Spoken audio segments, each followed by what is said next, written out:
Di suatu pagi yang tenang, hutan itu tidak lagi terdengar seperti hutan. Udara masih dingin, kabut tipis masih menggantung rendah. Tapi suara yang biasanya hidup sudah tidak ada. Tidak ada gesekan dedaunan basah. Tidak ada nyanyian burung yang saling menyahut. Tidak ada langkah kecil hewan yang saling mengenali. Yang tersisa hanya bau tanah terbakar dan pohon-pohon yang berdiri kaku seperti saksi bisu dari sesuatu yang tidak bisa mereka cegah. Di tepi area itu, seekor hewan liar berdiri diam. Tubuhnya tidak tegang, tidak juga santai. Ia hanya berhenti. Ia tidak berlari, tidak menyerang, tidak juga mengaum.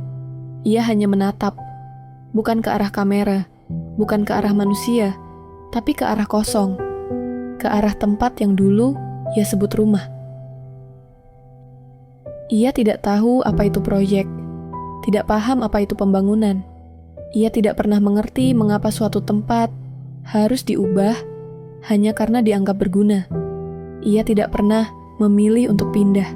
Bagi manusia, pindah adalah keputusan. Bagi hewan, pindah adalah keterpaksaan. Semalam, tempat itu masih penuh bayangan pepohonan. Masih ada jalur kecil yang ia hafal sejak tubuhnya masih lebih kecil. Masih ada pohon tempat ia berlindung dari hujan. Masih ada bau induknya yang tertinggal di tanah. Bagi hewan, bau adalah ingatan. Bau adalah peta. Bau adalah rasa aman. Hari ini, semuanya hilang.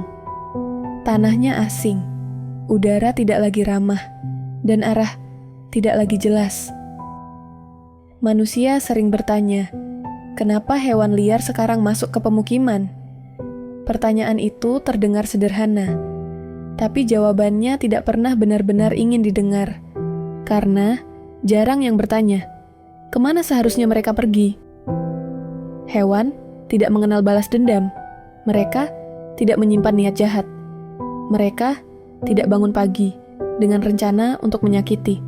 Yang mereka tahu hanya satu hal, bertahan hidup, makan ketika lapar, lari ketika takut, bertahan ketika terpojok, itu saja. Ketika ia melangkah keluar dari hutan, itu bukan karena keberanian, itu karena keputusasaan. Karena tinggal berarti mati perlahan, dan pergi berarti setidaknya mencoba. Ketika ia mendekati manusia, itu bukan karena agresi, itu karena kebingungan. Bau baru, suara asing, cahaya yang tidak pernah ia kenal, dunia yang tidak pernah ia minta. Dan ketika suatu hari ia menyerang, itu bukan karena ia jahat. Itu bukan karena ia haus darah. Bukan karena ia kehilangan akal. Itu karena ia sudah tidak punya pilihan lain. Di alam, hewan tidak pernah merusak keseimbangan. Mereka memangsa secukupnya. Mereka bergerak sesuai musim. Mereka berhenti ketika alam memberi tanda. Mereka adalah bagian dari keseimbangan itu sendiri. Yang berubah bukan naluri mereka. Yang berubah adalah dunia di sekitar mereka. Dunia yang bergerak terlalu cepat, terlalu bising, dan sering lupa bahwa bukan hanya manusia yang hidup di dalamnya.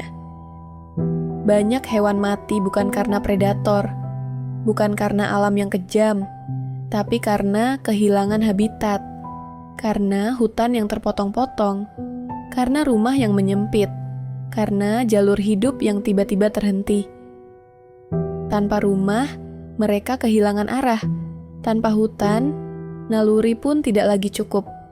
Naluri mengajarkan cara bertahan, bukan cara menghadapi dunia yang terus berubah tanpa memberi waktu untuk beradaptasi. Hewan ini masih berdiri di sana, diam, tenang. Napasnya pelan, matanya waspada. Tidak ada ekspresi marah, tidak ada tangisan yang bisa kita dengar. Karena hewan tidak tahu cara meminta tolong seperti manusia. Mereka tidak punya kata, tidak punya tuntutan, tidak punya suara. Mereka hanya bertahan selama masih bisa, dan ketika tidak bisa lagi, mereka menghilang tanpa pernah benar-benar dipahami. Mungkin yang paling menyedihkan bukanlah ketika hewan menyerang manusia, tapi ketika manusia lupa bahwa merekalah yang datang lebih dulu. bahwa sebelum jalan dibangun, sebelum pagar ditegakkan, sebelum lampu dinyalakan, tempat itu sudah hidup. Jika suatu hari kamu melihat hewan liar berdiri di tempat yang bukan seharusnya, ingatlah satu hal. Ia tidak tersesat, ia tidak melanggar. Rumahnya yang dihilangkan. Ikuti channel ini untuk kisah hewan lainnya. Karena tidak semua suara bisa berbicara dan tidak semua luka terlihat.